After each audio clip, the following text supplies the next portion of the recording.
Сәлем достар, менің каналыма қош келдіңіздер. Мен сіздерге ағылшын тілін нөлден бастап үйрететін боламын. Бүгін біз ағылшын тілінде сандарды дұрыс құрау және сандарды айтуды үйренеміз.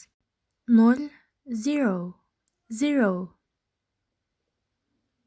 1, 1, 1.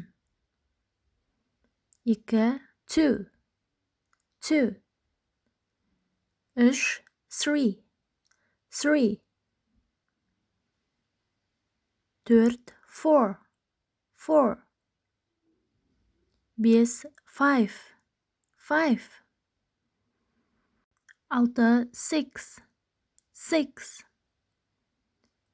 7, 7, 7. 8, 8, 8. 9, 9, 9.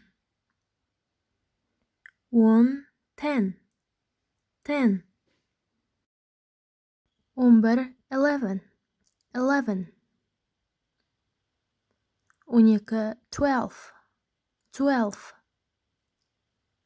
Байқасаңыздар, 13 пен 19 аралығындағы сөздердің барлығы teen жалғауына бітеді. Teen дегеніміз бұл ағылшынша teenager, яғни жасөспірім деген сөздің бастапқы бөлігі болып табылады. Яғни 13 пен 19 жастағы адамдардың барлығы жасөспірім болып саналады. Енді оқуына назар аударсақ, 13, 14, 15, 16, 17, 18, 19.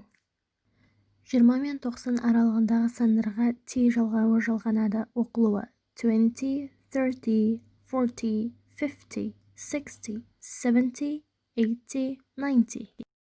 100, 100, 100. 1000, 1000, 1000.